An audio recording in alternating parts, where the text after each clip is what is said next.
ভিডিওতে আমরা নবম শ্রেণী দ্বিতীয় পর্যায়ক্রমিক মূল্যায়নের ইতিহাসের 1 নম্বর স্কুলের প্রশ্ন উত্তরগুলো আলোচনা করব। বিভাগ ক, একে আছে সঠিক উত্তরটি নির্বাচন করে লেখো। আইতে দিয়েছে 1815 থেকে 1848 খ্রিস্টাব্দের সময়কালকে বলা হয় ইউরোপের ইতিহাসে মেটার্নিক যুগ। 2 ইয়ং ইটালি দলের প্রতিষ্ঠাতা ছিলেন ম্যাৎসিনি। 3 অন্ধকারাচ্ছন্ন মহাদেশ বলা হতো আফ্রিকাকে। 4 প্রথম বিশ্বযুদ্ধের সূচনায় কোন দেশটি যোগদান করেনি? মার্কিন যুক্তরাষ্ট্র।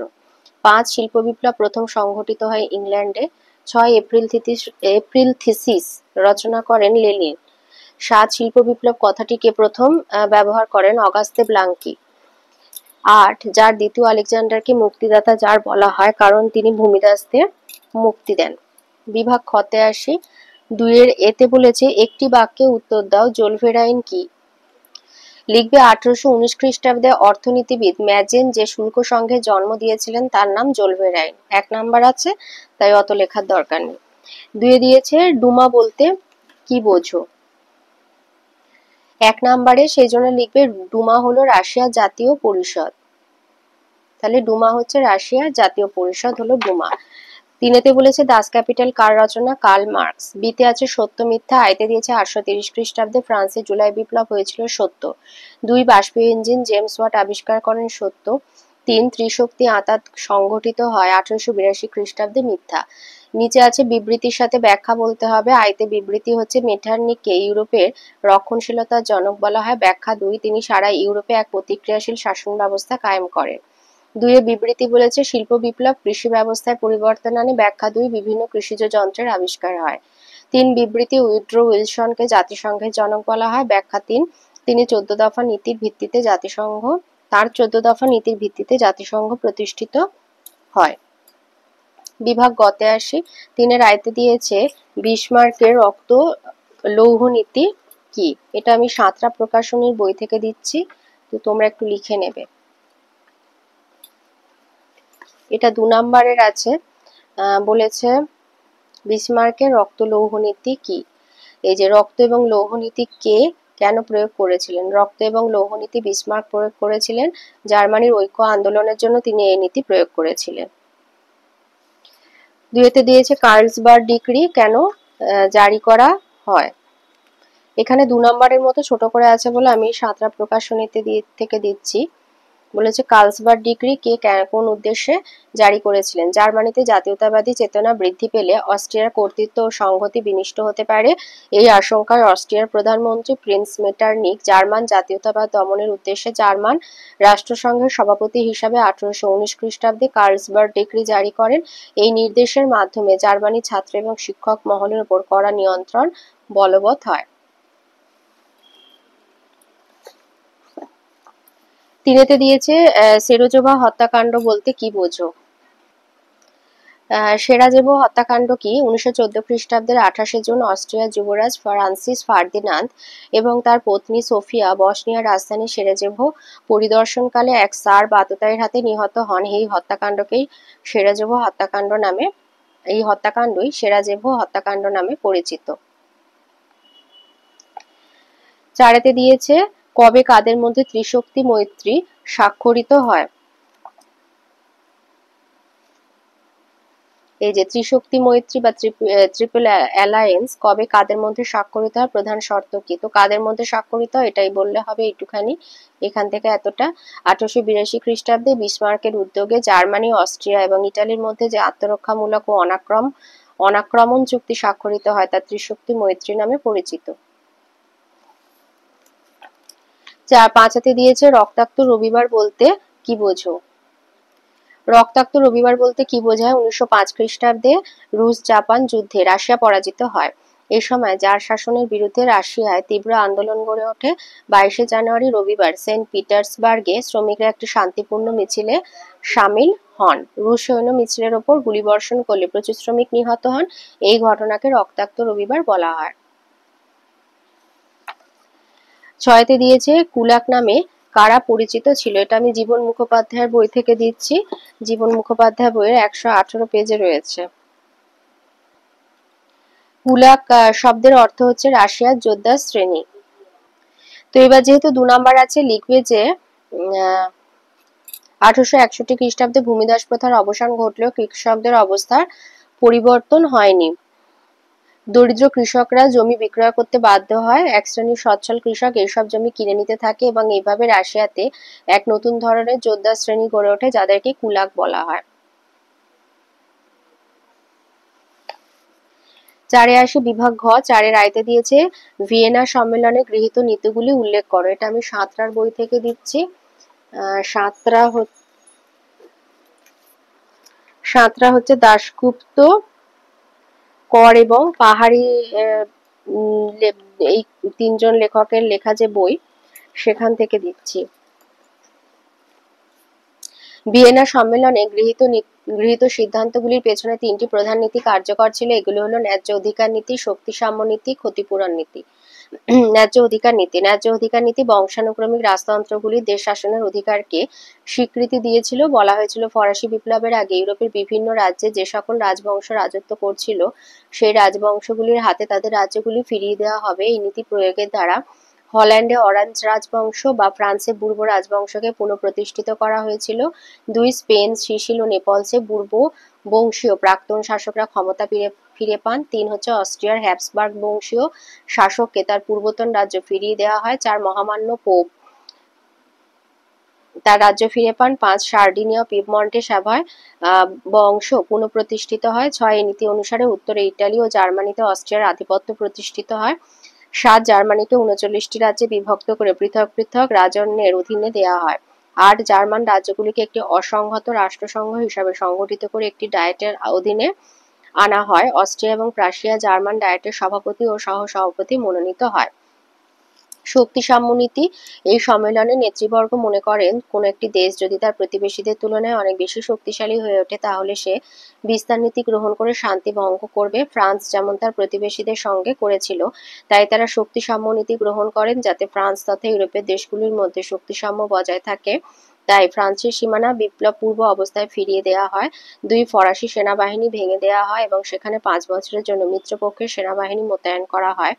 3 ফ্রান্স যাতে পুনরায় ইউরোপের শান্তি বিঘ্নিত করতে না পারে সেই জন্য তার চারপাশে শক্তিশালী রাষ্ট্রের একটি বেষ্টনী গড়ে তোলা হয়। এজন্য উত্তর পূর্বে হল্যান্ডের সঙ্গে বেলজিয়ামকে যুক্ত করা হয়। 2 পূর্ব সীমান্তে প্রাশিয়ার সঙ্গে রাইনল্যান্ডকে যুক্ত করা হয়। 3 দক্ষিণ দিকে সার্ডিনিয়ার সঙ্গে জেনোয়াকে যুক্ত করা হয়। আর 4 ফ্রান্সের দক্ষিণ পূর্বে সুইজারল্যান্ডকে শক্তিশালী করে চিরদিনের জন্য নিরপেক্ষ দেশ হিসাবে স্বীকৃতি দেয়া হয়। এছাড়া পূর্ব ইউরোপে রাশিয়ার সম্প্রসারণের বিরোধিতা করেছিল। ক্ষতিপূরণ নীতি। এই নীতির দুটো দিক ছিল। একদিকে ফ্রান্সের কাছ থেকে যুদ্ধের ক্ষয়ক্ষতি বাবদ 70 কোটি ফ্রাঁ দাবি করা হয়েছিল। অন্যদিকে নেপোলিয়নকে পরাজিত করার পুরস্কার স্বরূপ অস্ট্রিয়া, রাশিয়া, প্রাশিয়া ইউরোপের আর ইংল্যান্ড ইউরোপের বাইরে কিছু জায়গা দখল করে নেয়। এই নীতি অনুযায়ী অস্ট্রিয়া লাভ করে উত্তর ইতালিতে লম্বার্ডি আর ভেনিসিয়া প্রদেশ আর টাইরল, সালজবার্জ এবং ইলিরিয়া অঞ্চল। 2 প্রাশিয়া পায় পোজেন, থর্ন, ডানজিক, স্যাক্সেনির উত্তরাংশ, পশ্চিম পোমেরেনিয়া এবং রাইন নদীর তীরবর্তী প্রদেশ। 3 রাশিয়া লাভ করে পোজেন এবং থর্ন বাদে গ্র্যান্ড ডাচি অফ ওয়ারসের অধিকাংশ অঞ্চল, ফিনল্যান্ড এবং বেসারাবিয়ার অধিকাংশ অঞ্চল। 4 হচ্ছে ইংল্যান্ড লাভ করে সিংহল, কেপ কলোনি, পশ্চিম ভারতীয় দ্বীপপুঞ্জ, মাল্টা, হ্যালিগোল্যান্ড, আইওনিয়ান দ্বীপপুঞ্জ, মরিশাস, ত্রিনিদাদ, টোবাগো প্রভৃতি স্থান। 2 বলেছে ইংল্যান্ডের মাটিতে প্রথম শিল্প বিপ্লব কেন হয়। এটা আমি ছায়া প্রকাশনী জি.কে. পাহাড়ি এবং সুভাষ বিশ্বাসের লেখা ছায়া প্রকাশনীর এই বইটা থেকে দিচ্ছি। 72 পেজে আছে। এই যে ইংল্যান্ডে প্রথম শিল্প বিপ্লব সংঘটিত হওয়ার কারণ। ইংল্যান্ডে প্রথম শিল্প বিপ্লব সংঘটিত হওয়ার বিভিন্ন কারণ ছিল। যেমন 1 হচ্ছে ইংল্যান্ডের শক্তিশালী সাংবিধানিক রাজতন্ত্র, স্থায়ী সরকার ও দক্ষ প্রশাসন শিল্প বিপ্লবের সূচনার সহায়ক ছিল। 2 হচ্ছে বিশ্বের নানা দেশে ইংল্যান্ডের উপনিবেশ গড়ে উঠেছিল। উপনিবেশগুলি থেকে কাঁচামাল সংগ্রহ করা এবং উপনিবেশগুলির বাজারে নিজেদের শিল্প সামগ্রী বিক্রির সুযোগ শিল্পের বিকাশে সহায়তা করেছিল। 3 দ্রুত শিল্পায়নের জন্য শ্রমিকের যোগান খুবই জরুরি। সপ্তদশ শতকের শেষ দিক থেকে ইংল্যান্ডে জনসংখ্যা দ্রুত বৃদ্ধি পায়। একই সময় ইংল্যান্ডে জমি ঘিরে মেষপালন শুরু হলে চাষের জমির পরিমাণ কমে যায়। উদ্বৃত্ত কৃষকেরা শহরে শিল্পের কাজ করতে চলে এলে কারখানায় শ্রমিকের যোগান বৃদ্ধি পায়। 4 হচ্ছে শিল্প স্থাপনের জন্য প্রয়োজন বিপুল পুঁজি। ইংল্যান্ড সামুদ্রিক বাণিজ্যে দীর্ঘকাল লিপ্ত থাকায় সে দেশের বণিকদের হাতে প্রচুর মুনাফা সঞ্চিত ছিল। এই বণিকরা নতুন শিল্পে পুঁজি বিনিয়োগ করতে এগিয়ে আসেন। আর 5, উপযোগী আবহাওয়া শিল্পে নতুন নতুন প্রযুক্তির উদ্ভাবন, কয়লা, লোহা ইত্যাদির যোগান ইংল্যান্ডে শিল্পায়নে জোয়ার এনেছিল। 3 দিয়েছে টিকা লেখো উড্রো উইলসনের 14 দফা শর্ত।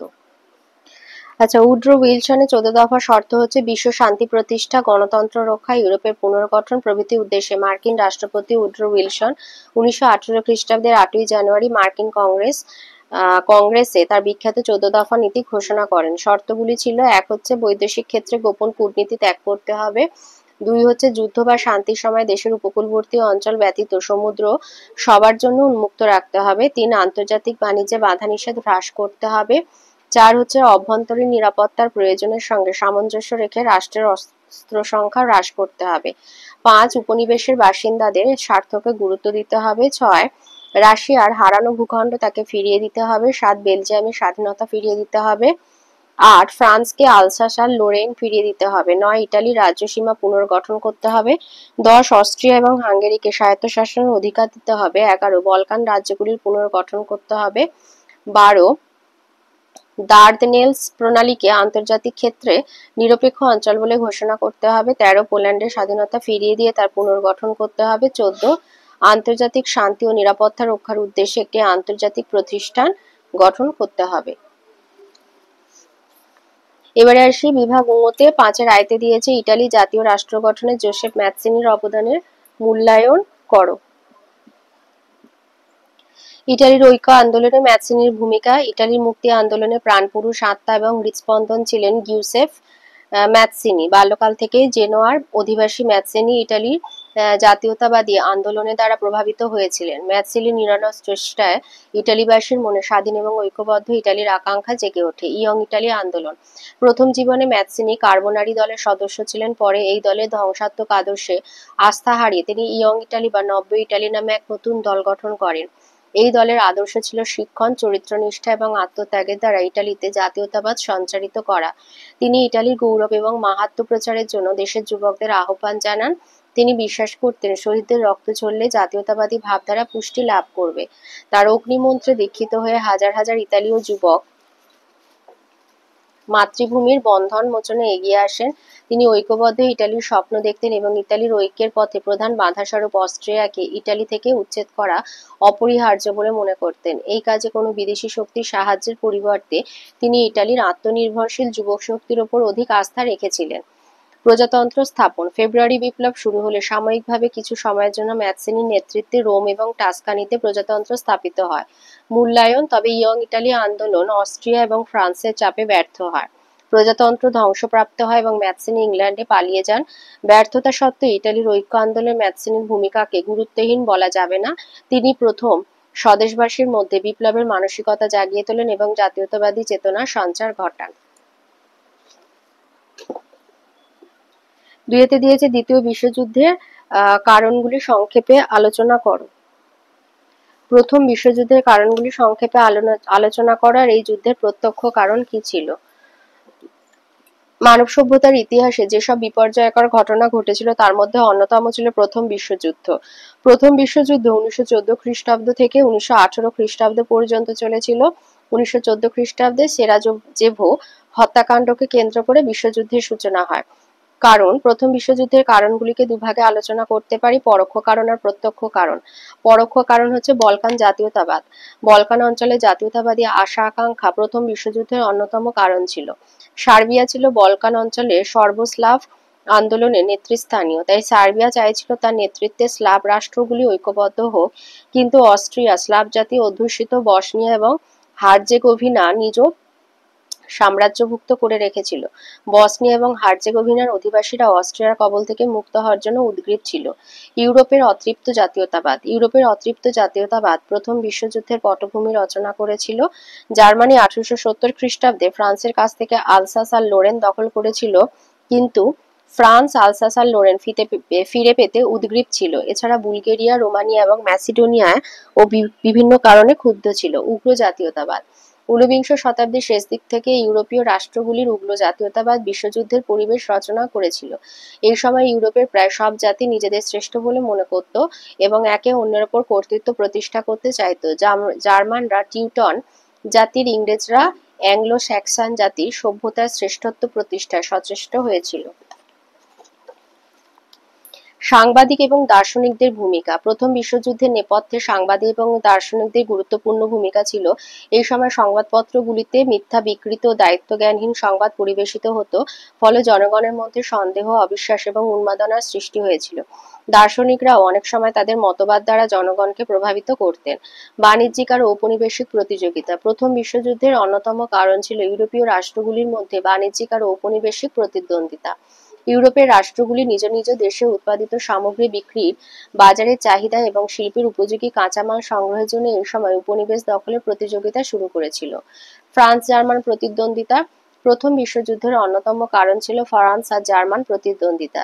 সেডানের যুদ্ধে বিসমার্ক ফ্রান্সের কাছ থেকে আলসাস আর লোরেন ছিনিয়ে নিয়ে জার্মানির ঐক্য সম্পূর্ণ করেছিলেন, কিন্তু ফ্রান্স আলসাস ও লোরেন ফিরে পাওয়ার জন্য উদগ্রীব ছিল বলে উভয়ের মধ্যে যুদ্ধ অনিবার্য হয়ে পড়েছিল। সামরিক প্রস্তুতি। ইউরোপের বিভিন্ন রাষ্ট্রগুলির অস্ত্র নির্মাণের প্রতিযোগিতা ও সামরিক প্রস্তুতির পরিণতি ছিল প্রথম বিশ্বযুদ্ধ। জার্মানির কাইজার দ্বিতীয় উইলিয়াম জার্মানিকে শ্রেষ্ঠ শক্তিতে পরিণত করার জন্য সামরিক প্রস্তুতি শুরু করেছিলেন। অন্যদিকে জার্মানির সামরিক শক্তি বৃদ্ধিতে বিচলিত ফ্রান্স ও ইংল্যান্ড নিজ নিজ সামরিক শক্তি বৃদ্ধি করেছিল। আন্তর্জাতিক সংকট। সর্বোপরি কয়েকটি আন্তর্জাতিক সংকট প্রথম বিশ্বযুদ্ধকে ত্বরান্বিত করেছিল। এগুলোর মধ্যে উল্লেখযোগ্য মরক্কো সংকট, আগাদি সংকট, বলকান সংকট প্রভৃতি। পরস্পর বিরোধী শক্তিজোট গঠন, সাম্রাজ্য বিস্তার, পারস্পরিক সন্দেহ, জাতিবিদ্বেষ প্রভৃতি কারণে ক্রমে ইউরোপে দুটি পরস্পর বিরোধী শক্তি শিবির গড়ে ওঠে। এর একদিকে ছিল ট্রিপল অ্যালায়েন্স বা ত্রিশক্তি চুক্তি, যা জার্মানি, অস্ট্রিয়া, ইটালিকে নিয়ে গড়ে উঠেছিল, আর অন্যদিকে ছিল ট্রিপল আঁতাত বা ত্রিশক্তি মৈত্রী, যা ফ্রান্স, ইংল্যান্ড আর রাশিয়াকে নিয়ে গঠিত হয়েছিল। এমতাবস্থায় সেরাজেভো হত্যাকাণ্ডের ঘটনাকে কেন্দ্র করে প্রথম বিশ্বযুদ্ধের সূচনা হয়। প্রত্যক্ষ কারণ। সেরাজেভো হত্যাকাণ্ড। সেরাজেভো ছিল বসনিয়ার রাজধানী। অস্ট্রিয়ার যুবরাজ আর্কডিউক ফ্রান্সিস ফার্দিনান্দ এবং তার পত্নী সোফিয়া সেরাজেভো শহরে পরিভ্রমণে এসেছিলেন।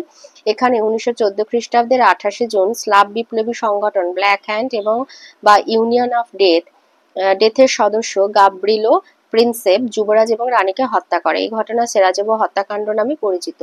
এই ঘটনার জন্য অস্ট্রিয়া সার্বিয়াকে দায়ী করে এবং এক চরম পত্র দিয়ে 48 ঘন্টার মধ্যে তার শর্তগুলি পূরণ করতে বলে, কিন্তু সার্বিয়ার পক্ষে দাবি মেনে নেওয়া সম্ভব ছিল না। এতে অস্ট্রিয়া ক্ষুব্ধ হয়ে 1914 খ্রিস্টাব্দের 28 জুলাই সার্বিয়ার বিরুদ্ধে যুদ্ধ ঘোষণা করে। পরে সার্বিয়ার পক্ষে রাশিয়া, ইংল্যান্ড, ফ্রান্স এবং অস্ট্রিয়ার পক্ষে জার্মানি, তুরস্ক, বুলগেরিয়া প্রভৃতি দেশ যোগদান করলে এই যুদ্ধ বিশ্বযুদ্ধে পরিণত হয়। 5-3 বলেছে দ্বিতীয় বিশ্বযুদ্ধের জন্য ভার্সাই চুক্তিকে কিভাবে দায়ী করা যায়। লিখবে প্রথম বিশ্বযুদ্ধোত্তরকালে 1919 খ্রিস্টাব্দের 28 জুন ভার্সাই সন্ধি স্বাক্ষরিত হয়। এটি ছিল একটি বিতর্কিত সন্ধি। নানা ঐতিহাসিক বিভিন্ন দৃষ্টিকোণ থেকে সমালোচনা করেছেন। এক হচ্ছে ভার্সাই সন্ধি একটি জবরদস্তমূলক সন্ধি। জোর জবরদস্তি করে ভার্সাই সন্ধি জার্মানির উপর চাপিয়ে দেওয়া হয়। অন্যায়ভাবে জার্মানির অর্থ ও সম্পদ হরণ করা হয়। এই সন্ধি যে একটি জবরদস্তমূলক সন্ধি ছিল তার প্রমাণ পাওয়া যায়। এর মাধ্যমে জার্মানির 25,000 বর্গমাইল এলাকা কেড়ে নেওয়া হয়। এর ফলে জার্মানি তার 70 লক্ষ জনবল হারিয়েছিল। 2 অমানবিক সন্ধি। ভার্সাই সন্ধি ছিল এক অমানবিক সন্ধি। মিত্র শক্তি এক অমানবিক প্রতিশোধ নেওয়ার জন্য জার্মানির উপর এই সন্ধি চাপিয়ে দিয়েছিল। 3 হচ্ছে জাতীয়তা বিরোধী সন্ধি। ভার্সাই সন্ধি এক জাতীয়তা বিরোধী পরিবেশ তৈরি করে, তাই একে জাতীয়তা বিরোধী সন্ধি বলা যায়। কেননা এর ফলে প্যারিস শান্তি সম্মেলনের নেতৃমণ্ডলী অস্ট্রিয়া, পোল্যান্ড, বেলজিয়াম, চেকোস্লোভাকিয়ার জার্মানদের প্রতি বিরূপ মনোভাব দেখান। পলিশ করিডোরের মাধ্যমে জার্মান দ্বিখণ্ডিত হয়। এইভাবে জার্মান জাতীয়তাবাদ আঘাতপ্রাপ্ত হয়। অনমনীয় সন্ধি। ভার্সাই সন্ধি ছিল এক অনমনীয় সন্ধি। এই সন্ধিতে যে অনমনীয়তা দেখানো হয়েছিল তা দ্বিতীয় বিশ্বযুদ্ধের প্রেক্ষিত তৈরি করে দিয়েছিল। অনুদার সন্ধি। ভার্সাই সন্ধির মাধ্যমে মিত্রপক্ষ জার্মানির প্রতি যে অনুদারতা দেখিয়েছিল তা ছিল অত্যন্ত নিন্দনীয়। এর বিরুদ্ধে সমগ্র জার্মানি জুড়ে প্রতিক্রিয়া দেখা দেয়। জার্মানিরাও এর জবাব দেওয়ার জন্য তৈরি হতে থাকে। অর্থ আদায়কারী সন্ধি। ভার্সাই সন্ধি অন্যায়ভাবে জার্মানির উপর চাপিয়ে দিয়ে অর্থ আদায় করা হয়, তাই জার্মানি বিশ্ব শান্তির পক্ষে যোগ দেয়নি।